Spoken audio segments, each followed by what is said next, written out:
Hello friends, welcome to target in goal. Friends, तो हम discuss करने वाले हैं लेखपाल का घटना चक्र। तो इसमें स्पेशली हम ये पूरी किताब ही डिस्कस करेंगे। तो इसमें से देखिए, ये बुक काफ़ी महत्वपूर्ण है और काफ़ी यूज़फुल है।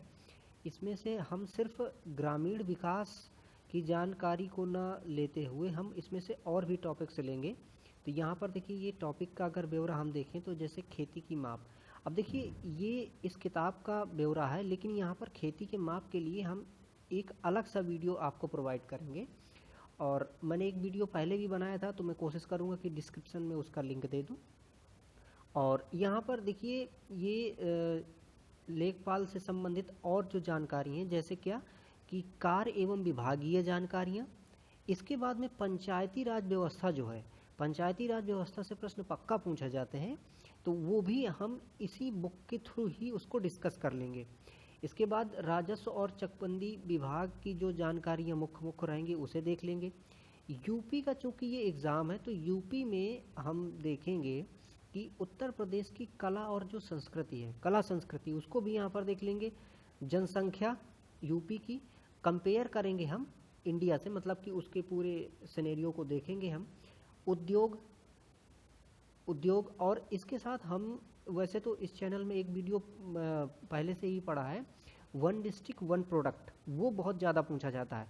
जैसे कि किसी भी, मतलब कोई ज़िला है, उस ज़िले में क्या चीज़ विशेष रूप से बनती है, तो वन डिस्ट्रिक्ट वन प्रोडक्ट वाला ऑप्शन, उसको भी हम देख लेंगे। इसमें से हम कृषि भी देखेंगे, कृषि यंत्र देखेंगे, कौन से कृषि यंत्रों का प्रयोग होता है, क्योंकि लेखपाल के एग्ज़ाम में हमें वो सारी जानकारियाँ चाहिए जो एक लेखपाल अपने मतलब कार्य के समय उनको देखता है, उनको यूज करता है, या फिर उसके संपर्क में रहती हैं, तो वो सारी चीज़ें रहेंगी। इसके बाद हम यहाँ पर देखेंगे ग्राम विकास योजनाएं। तो ग्राम विकास की जो योजना है वो भी हम इसी में से देख लेंगे। हमने इसके पहले सिलेबस का वीडियो डाला था, यदि आपने नहीं देखा है तो आप सिलेबस भी देख लें कि क्या सिलेबस है उसका। वैसे 100 क्वेश्चन हैं और 100 नंबर के हैं, 1/4 की माइनस मार्किंग है उसमें, ये आप जान ही रहे होंगे, नहीं तो आप इसी उसमें से देख सकते हैं, उसका सिलेबस आपको मिल जाएगा। अब इसमें से अपना पहला टॉपिक जो है वो है लेखपाल कार्य एवं विभागीय जानकारियाँ, और इसके साथ में हम दोनों को देखेंगे, मतलब कि चकबंदी और राजस्व। देखिए, राजस्व लेखपाल हो या चकबंदी लेखपाल हो, दोनों से मिला के प्रश्न पूछे जाते हैं, तो उनको हम इसी प्रकार से देख लेंगे। अब यहाँ पर पहले हम देखते हैं चकबंदी निदेशालय के बारे में। तो उत्तर प्रदेश में चकबंदी योजना का जो प्रारंभ है वो शुरू की गई थी 1954 में, 1954 में इसको शुरू किया गया, और ये एक प्रैक्टिकल रूप में उसको मतलब देखा गया था कि ये सक्सेस होगी कि नहीं होगी। तो ये पहले कहाँ से इसको शुरू किया गया, मुजफ्फरनगर में कैराना एक जो जगह है, कैराना तहसील है वहाँ से, और सुल्तानपुर के मुसाफिर खाना तहसील से, मतलब कि दो जगह से इसको शुरू किया गया था। तो प्रश्न अगर ये पूछा जाए कि प्रायोगिक रूप में उत्तर प्रदेश में चकबंदी योजना किस वर्ष से शुरू की गई या फिर किन स्थानों से शुरू की गई, तो हमें ध्यान रखना है कि 1954 में शुरू की गई, मुजफ्फरनगर जिले के कैराना तहसील। और दूसरा कहाँ, अगर ऑप्शन आ जाए, जैसे मान लीजिए एक ये दिया गया कैराना तहसील मुजफ्फरनगर का, दूसरा दे दिया गया कि सुल्तानपुर का मुसाफिर, और फिर सी में दे दिया गया कि इन दोनों से, तो ऑप्शन हमारा दोनों से सही हो जाएगा। तो हमें याद रखना है सुल्तानपुर जिले का जो मुसाफिर खाना तहसील है वो, और कैराना तहसील मुजफ्फरनगर की 1954 में। अब देखिए, जब ये सफल हो गई, तो सफल होने के बाद में इसको पूरे प्रदेश में लागू कब किया गया, तो ये 1958, 1958 में इसको पूरे प्रदेश में लागू कर दिया गया, पूरे प्रदेश में इसको संचालित कर दिया गया। अब देखिए, इसका जो प्रबंधन है वो कैसे करते हैं, तो जनपद स्तर पर चकबंदी प्रक्रिया के सुचारू रूप से संचालन हेतु जिला उप संचालक चकबंदी, उप संचालक चकबंदी, सहायक संचालक चकबंदी, बंदोबस्त अधिकारी चकबंदी, सहायक बंदोबस्त अधिकारी चकबंदी, चकबंदी अधिकारी एवं सहायक चकबंदी अधिकारियों की नियुक्ति कार्य के सापेक्ष किए जाने का प्रावधान किया गया है। मतलब कि टाइम के हिसाब से और आवश्यकता के हिसाब से इन अधिकारियों की नियुक्ति की जाएगी। जो ये प्रक्रिया है चकबंदी की, तो राज्य सरकार की एक कल्याणकारी योजना है ये, जो कि प्रत्येक कटक के काश्तकारों, जनता, जनप्रतिनिधियों तथा भूमि प्रबंधक समितियों की सहभागिता से संपादित की जाती है। अब देखिए यहाँ पर जो कटक है, कटक का मतलब एक क्षेत्र होता है, तो एक किसी क्षेत्र के लिए, प्रत्येक क्षेत्र के लिए ये शुरू की जाती है ताकि वहाँ का विकास हो सके और वहाँ कुछ चीज़ों की स्पेशली मतलब देख रेख भी की जा सके। अधिकतम सहभागिता एवं पारदर्शिता हेतु प्रत्येक कटक के लिए एक चकबंदी समिति गठित की जाती है, जिसमें कम से कम 5 और अधिक से अधिक 11 सदस्य होते हैं। अब देखिए प्रश्न यहाँ से सीधे ये पूछ सकता है कि अगर एक कटक में एक समिति बनानी है तो उस समिति में कम से कम कितने सदस्य होने चाहिए? तो कम से कम 5 होने चाहिए, ज़्यादा से ज़्यादा 11 सदस्य होने चाहिए। तो 5 से 11 के बीच में सदस्य रखे जा सकते हैं। ये प्रश्न इस तरह से भी बन सकता है। समिति को अधिक सुदृढ़ बनाने के लिए बंदोबस्त अधिकारी चकबंदी अधिकतम 4 व्यक्तियों के नाम सम्मिलित कर सकता है, जो विशेष होल्डिंग के अकाउंट होल्डर है। मतलब कि ये कुछ बंदोबस्त जो अधिकारी है वो 4 व्यक्तियों को नामांकित कर सकता है। वो किसके तहत? अनुच्छेद 3 इन ब्रैकेट 2AA, ये अब ये इसी के जो नियम बनाए गए हैं उसके तहत कर सकता है। और यहाँ पर एक नियम 3 है, इनके तहत वो 4 लोगों को क्या कर सकता है? नामित कर सकता है। अब देखिए यहाँ पर चकबंदी लेखपाल और राजस्व 2 लेखपाल होते हैं, तो इन दोनों में डिफरेंस क्या होता है? तो यहाँ पर है कि चकबंदी लेखपाल जो है वो चकबंदी आयुक्त के अधीन होते हैं, मतलब ये रिपोर्ट किसको करते हैं? चकबंदी आयुक्त को। लेकिन वहीं पर अगर हम राजस्व लेखपाल की बात करें तो ये सीधे देखिए जिला अधिकारी के अधीन होते हैं। मतलब राजस्व लेखपाल सीधे रिपोर्ट जो फाइल करेगा वो किसको फाइल करेगा? यहाँ पर जिला अधिकारी को, मतलब उसके अधीन ये काम करते हैं, उनके अंडर पे रहते हैं, हम ऐसा कह सकते हैं। जनपद स्तर पर चकबंदी का सर्वोच्च अधिकारी जिला उप संचालक चकबंदी होता है। तो इस प्रकार से अगर हम ये कहें कि जनपद स्तर पर सर्वोच्च अधिकारी चकबंदी के लिए, तो वो कौन है? जिला उप संचालक चकबंदी होता है।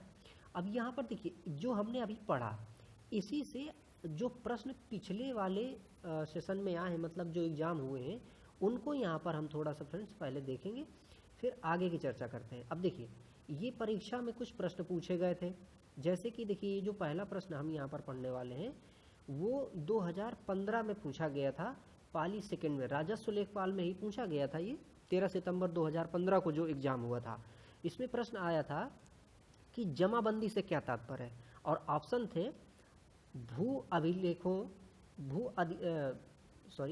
भू अधिकारों के प्रलेख। दूसरा बी ऑप्शन था पटवारी के नक्शे की कपड़े की कॉपी। सी था कृषि प्रलेख, और डी था इसमें से मैपिंग सीट।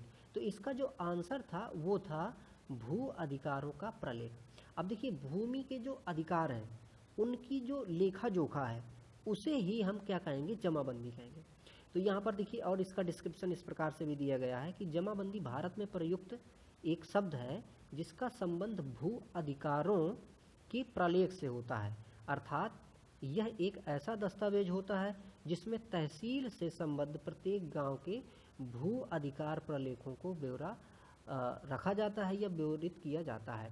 मतलब कि अब देखिए अगर कोई व्यक्ति है, उसकी जो भूमि है, तो उसके जो अधिकार पत्र हैं वही अधिकार पत्र हमारा क्या होता है कि जमाबंदी के तहत उसको से संजो के रखा जाता है। और वो कहाँ पे रखा जाता है? प्रत्येक तहसील में रखा जाता है। मतलब कि तहसील के पास सारे के सारे जो रिकॉर्ड हैं वो रखे जाते हैं। उत्तर प्रदेश राजमार्ग भू नियंत्रण अधिनियम किस वर्ष पारित किया गया था? देखिए ये भी प्रश्न था फ्रेंड्स, और ये प्रश्न भी पूछा गया था, उसी में पाली सेकंड में पूछा गया था ये प्रश्न। और इसका जो देखिए आंसर है वो है 1945। मतलब कि उत्तर प्रदेश राजमार्ग भू नियंत्रण अधिनियम, उत्तर प्रदेश राजमार्ग भू नियंत्रण अधिनियम कब बनाया गया? 1945 में बनाया गया था।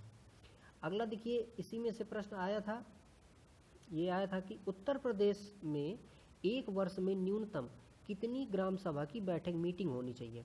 अब देखिए अगर हम बात करें अपने लोकसभा की तो वहाँ पर देखिए जो 3 सेशन मुख्यतः चलते हैं, लेकिन 2 सेशन होना अनिवार्य है, क्योंकि वहाँ पर ये नियम है कि 2 मीटिंग के अंतर्गत 2 मीटिंग के बीच का जो गैपिंग है वो 6 महीने से ज़्यादा नहीं होना चाहिए। यहाँ पर भी देखिए मिनिमम 2 होते हैं न्यूनतम, ठीक है, न्यूनतम 2 सभाएं तो होनी चाहिए, ग्राम में मीटिंग होनी चाहिए। अब लेकिन ये होती कैसे हैं, तो मतलब इसका मैंने आंसर ही जस्ट बोल दिया कि देखिए यहाँ पर जैसे कितनी बैठकें होनी चाहिए ये प्रश्न था, तो दिया था 3, 4, 6 और 2, तो इसका सही आंसर अपना 2 था। अब यहाँ पर जैसे मैंने अभी बताया कि वहाँ लोकसभा में भी 2 तो मिनिमम होनी ही चाहिए, क्योंकि बीच का जो गैपिंग है उनका वो 6 महीने से ज़्यादा नहीं होना चाहिए। इसी प्रकार से यहाँ पर 2 होती हैं, लेकिन इनका कैसे सेशन होता है, तो देखिए इनका सेशन होता है खरीफ की जो फसल है उसके मतलब कटने के बाद में एक बैठक होगी, मतलब तो इसको हम कहेंगे खरीफ की बैठक, ठीक है। मतलब खरीफ की जो फसल है, जैसे हम जान रहे हैं कि उसमें ये ज्वार बो देते हैं, अरहर बो देते हैं, मूंग बो देते हैं, तो ये जो खरीफ की जो भी फसल है, इन खरीफ की फसलों के कटने के बाद में एक बैठक होगी जिसे हम खरीफ की बैठक कहेंगे, ठीक है। इसके बाद में रबी की बैठक होगी। देखिए तो रबी की बैठक रबी की फसल कटने के बाद होगी। रबी की फसल में आप जानते हैं कि चना, मटर, मसूर और गेहूं ये सब जो बोया जाता है, तो जब इसकी फसल कट जाएगी तब एक बैठक होगी। तो न्यूनतम 2 मीटिंग होंगी और उनमें से इस प्रकार से ये 2 मीटिंग अलग अलग होंगी। अब देखिए अगला अपना यहाँ पर जो टॉपिक है वो है कि लक्ष्य एवं दूरदर्शिता, मतलब कि जो चकबंदी होती है उसके क्या लक्ष्य हैं और वो लक्ष्य मतलब कि क्या आधारित रहते हैं, मतलब उससे क्या यूज है, उसका क्या फ़ायदा, क्या लक्ष्य है। तो देखिए एक अधिनियम बनाया गया था, चकबंदी अधिनियम 1953। अब ये यहाँ पर ये भी ये याद करने लायक हो जाता है कि ये अधिनियम कितने में बना। चकबंदी अधिनियम उत्तर प्रदेश में कब बनाया गया, तो ये बनाया गया 1953 में। अब इस चकबंदी जो ये अधिनियम बना, इस अधिनियम के तहत इसके कुछ जो कार्य थे उनको क्या किया गया, उल्लिखित किया गया। तो उन कार्यों में से देखिए कौन कौन से कार्य हैं, उनको यहाँ पर हम 1 बाय 1 थोड़ा सा डिस्क्राइब करते हैं। अब देखिए जो चकबंदी होगी तो चकबंदी कैसे होगी, जो पुराना डाटा है उस पुराने डेटा के हिसाब से चकबंदी प्रक्रिया क्या की जाएगी, शुरू की जाएगी। और उसमें ये देखा जाएगा कि यदि कोई अवैधानिक डेटा बीच में यानी अवैधानिक चीज़ें हो गई हैं तो उनको दुरुस्त किया जाएगा। अब देखिए चकबंदी का मतलब क्या है, वैसे चक की बंदी, चक का मतलब क्या है, कोई क्षेत्र, ठीक है। अब जैसे मान लीजिए खेत है, तो खेतों में क्या होता है कि मान लीजिए कई साल तक लोग जब इसकी जुताई करते रहते हैं, तो मान लीजिए कि ये इस प्रकार से खेत थे, ठीक है, और ये बीच से रास्ता थी। अब लोगों ने क्या किया कि ये जो रास्ता है इसको समाप्त कर दिया। मान लीजिए इसने इधर तक बढ़ा लिया अपना खेत, इसने इधर यहाँ तक बढ़ा लिया, ये रास्ता जो है समाप्त हो गई। अब जब चकबंदी की जाएगी तो वहाँ पर ये देखा जाएगा कि पुराना जो डाटा था, मतलब पुराने खेत का जो इनका आंकड़ा था, ये जो भी थे कहाँ तक थे, तो वो सारी चीज़ों को इस चकबंदी के माध्यम से क्या किया जाएगा, दुरुस्त किया जाएगा। मतलब कि पुराना आकलन लिया जाएगा और फिर उसको देखा जाएगा कि वर्तमान की जो स्थिति है क्या वो वैधानिक है कि नहीं। अगर वैधानिक नहीं है तो उसमें सुधार किया जाएगा। विशेष रूप से ग्राम सभा, स्थानिक प्राधिकारी या राज्य सरकार में निहित भूमि तथा प्रदेश जमींदारी विनाश एवं, अब देखिए जमींदारी विनाश का मतलब यहाँ क्या है, जमींदारी को जब हटा दिया गया, एवं भूमि व्यवस्था अधिनियम की धारा 1932 की भूमि के संबंध में जांच की जाएगी। और इसके तहत आगे की जो क्या है कि चकबंदी की जो चीज़ें हैं उनको दुरुस्त यहाँ पर किया जाएगा। अत्यधिक समय हो जाने के कारण किसी ग्राम के नष्ट हो चुके स्थायी सीमा चिन्हों को चकबंदी प्रक्रिया के तहत पुनर्स्थापित किया जाएगा। अब जैसे मान लीजिए कि एक गांव ये था, दूसरा गांव ये था, अब इनकी जो सीमाएं थी, बॉर्डर रेखाएं थी, ठीक है, तो वो बॉर्डर रेखाएं जो हैं, इनकी सीमाएं जो हैं, उनको अगर वो निर्धारित नहीं रह गई हैं पहले से निर्धारित जो थी, वो अगर सीमा उनकी हट गई है तो इसकी चकबंदी के माध्यम से उसको क्या किया जाएगा, फिर से निर्धारित किया जाएगा। अगर आप गाँव में देखें तो आप पाएंगे कि गाँव की जो सीमाएं होती थी तो उन सीमाओं को पत्थर गाड़ के चिन्हित किया जाता था। तो ये वैसे तो ये पुराने समय से ही होता आ रहा है, लेकिन वर्तमान समय में चकबंदी के माध्यम से भी वहाँ पर पत्थर गाड़ के कोई एक चिन्ह बना के इसको क्या किया जाता है, वहाँ पर फाइंड आउट किया जाता है कि यहाँ से इनकी सीमाएं मतलब सुनिश्चित हो जाती हैं। किसी ग्राम में चकबंदी प्रक्रिया के दौरान प्रत्येक चक को चक्रोड़ तथा नाली प्रदिष्ट की जाती है। अब देखिए यहाँ पर जैसे अभी हमने चर्चा की थी जस्ट कि मान लीजिए कि ये खेत है, ठीक है, ये खेत है और यहाँ पर से ये रास्ता है, लेकिन ठीक है ये खेत है इतना मान लीजिए और ये रास्ता है। अब लोगों ने क्या किया कि अगर इस खेत को अब बढ़ा के आगे कर लिया तो ये रास्ता समाप्त हो जाएगी। तो ये जो चकबंदी प्रक्रिया है, इस चकबंदी प्रक्रिया में क्या होता है कि इनकी जो सीमा है खेतों की, उन सीमा को देखा जाएगा कि कितनी सीमा इनकी थी, उसी सीमा पर रख के ये जो इसका चक्रोड़ जो निकलेगा, मतलब जो रास्ता निकलेगी, पगडंडी जिसको बना दिया है इन लोगों ने खींच के, उसको देखा जाएगा, उसको आइडेंटिफाई करके उसको बराबर से फिर से किया जाएगा और नालियों की व्यवस्था की जाएगी, किनारे किनारे नालियों की व्यवस्था की जाएगी ताकि सिंचाई की सुविधा भी इन सबको मिल सके। इस प्रकार से ये चकबंदी का काम होगा। चकबंदी प्रक्रिया में ग्राम के चारों ओर परिपथ का निर्माण किया जाता है जिससे कृषकों और ग्रामीणों को आवागमन की सुविधा हो सके। अब जैसे मान लीजिए गांव है, तो गांव में अधिकांशतः लोग खुद के लिए आगे आगे अपना घर बढ़ा सकते हैं, ठीक है, जैसे मान लीजिए ये है, लेकिन अब यहाँ पर मान लीजिए सड़क थी, अब वही हाल जैसे खेतों के साथ होता है वैसे घरों के साथ हो सकता है कि लोग इसको क्या कर सकते हैं, इसको मतलब अधिग्रहित कर सकते हैं। अगर अधिग्रहित कर लेंगे तो लोगों का आवागमन क्या होगा, ठप हो जाएगा। तो ये भी व्यवस्था की जाती है इस चकबंदी के थ्रू कि ऐसा लोग ना कर पाएँ।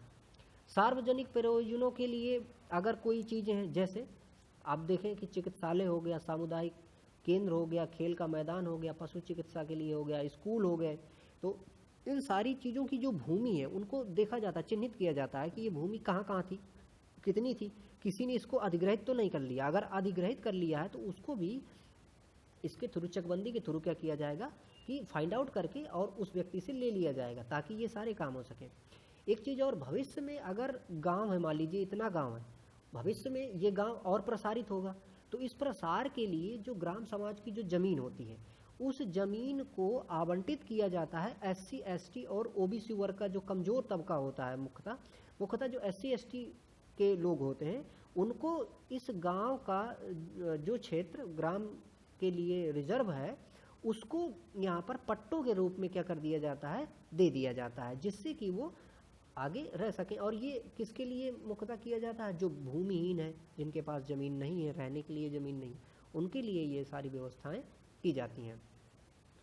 चकबंदी प्रक्रिया में बचत की भूमि नवीन प्रति भूमि के रूप में, अब जैसे मान लीजिए कि एक बड़ा एरिया है, उस बड़े एरिया में उन्होंने पट्टे दे दिए, कुछ सारी व्यवस्था जब कर दी, तो जो बची हुई भूमि होती है उस बची हुई भूमि को नवीन प्रति के रूप में, प्रति का यहाँ मतलब क्या है कि ऐसी खेती जिसमें से कोई फसल नहीं उगाई जा रही, कुछ नहीं किया जा रहा, वो प्रति भूमि है, तो उस प्रति भूमि को बचा के रखा जाता है ताकि आगे अगर पट्टों की ज़रूरत है तो उन पट्टों के रूप में आगे भी इसको भविष्य में क्या कर सके, आवंटित कर सके जिन लोगों के पास ज़मीन नहीं है।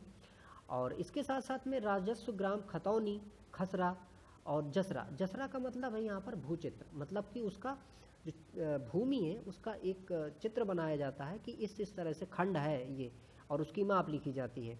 तो ये सारे जो काम हैं वो इसके तहत किए जाते हैं। और इन जो दस्तावेज जो बनते हैं इनका यूज लंबे समय तक लोग कर सकते हैं और ये सरकार भी कर सकती है, विवादों के निपटारों के लिए भी ये काम में आते हैं। तो वही चीज़ है कि ये सारी चीज़ें इसके साथ करते हैं। और देखिए स्वत्व विवादों को देखिए निपटाने के लिए, ठीक है, तो विवादों के निपटाने के लिए जो दस्तावेज क्रिएट किए जाते हैं, बनाए जाते हैं, इनको अभी देखिए आगे हम पढ़ेंगे कि ये दस्तावेज जो होते हैं इनकी 2 प्रतियां बनाई जाती हैं और तहसील में इनको बहुत ही सुरक्षित ढंग से रखा जाता है ताकि ये मतलब कभी विवाद हो या कोई समस्या हो तो वो विवाद और समस्या सुलझाई जा सके। अब देखिए यहाँ पर अब ये जो अभी हमने कंटेक्स्ट पढ़ा इससे संबंधित कुछ और जो प्रश्न थे उन प्रश्नों को यहाँ पर देखिए हम देखेंगे। तो यहाँ पर देखिए क्या है कि खसरा और खतौनी कौन तैयार करता है, ऑप्शन है यहाँ पर ए ऑप्शन है अपना कानूनगो ऑब्लिक लेखपाल, दूसरा है यहाँ पर पटवारी, तीसरा है तहसीलदार और चौथा है यहाँ पर उप विभागीय मजिस्ट्रेट यानी कि एसडीएम। तो यहाँ पर इसका देखिए जो ऑप्शन है वो पटवारी सही होगा। एक चीज़ और, यहाँ पर देखिए जो पहला ऑप्शन है यहाँ पर लेखपाल दिया है और कानून, तो लेखपाल और पटवारी एक ही बात हो गई ना। तो यहाँ पर वैसे तो पटवारी ही सही है या फिर लेखपाल सही है, लेकिन ऑब्लिक करके वहाँ पर दिया है, इसलिए इसका जो सही आंसर है आप वो समझिए क्या है कि खसरा और खतौनी कौन बनाता है, लेखपाल या फिर पटवारी कहें उसे चाहे आप। भूमि की पैमाइश यानी कि माप का कार्य कौन सा विभाग करता है? ऑप्शन है शिक्षा विभाग, चिकित्सा विभाग, राजस्व विभाग और भू प्रबंधन विभाग। तो राजस्व विभाग। अब देखिए इसका मतलब क्या कि पैमाइश जो नाप है, जैसे कि ग्रामीण गांव की जो माप है घरों की या जो अन्य खेतों की, वो सब का किसके तहत की जाएगी? राजस्व विभाग के तहत की जाएगी। और ये सब कौन करता है? लेखपाल ही करता है। अगला देखिए यहाँ पे प्रश्न है, भूमि का उपयोग करने के एवज में किसानों से वसूल किया जाने वाला टैक्स, इसे लगान कहते हैं। अब देखिए ये जो लगान शब्द है ना, ये आप जान रहे हैं कि पहले भी जब राजा होते थे तो वो क्या करते थे कि भूमि जो होती थी उससे लगान वसूलते थे। वो 1/6 होता था, किसी किसी काल में और ज़्यादा होता था, कहीं कहीं हाफ हो जाता था। इसी प्रकार से जब अंग्रेज आए तो उन्होंने भी टैक्स लगाया। तो और जो यही जो प्रक्रिया है, हालांकि अब वर्तमान में तो हम देखते हैं कि टैक्स नहीं लगता है, लेकिन उस जो ये प्रश्न का जो वो है कि अगर इसमें से उपयोग के लिए भूमि के उपयोग पे अगर वो लगाया जाए कोई कर, तो उसे क्या कहेंगे? लगान कहेंगे।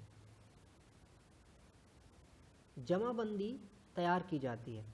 अब देखिए जमाबंदी तैयार की जाती है 2 प्रतियों में। देखिए यहीं पर आया ये कि जो ये जमाबंदी है वो 2 प्रतियों में तैयार किए जाते हैं। मतलब कि जमाबंदी का आशय अभिलेखों के अधिकार, राइट ऑफ रिकॉर्ड से है, जो भूमि अभिलेख को इंगित करता है। इन रिकॉर्डों को रख रखाव तहसील द्वारा प्रत्येक गांव के लिए किया जाता है। इसमें भूस्वामी, भूमि क्षेत्रफल इत्यादि का ब्यौरा होता है।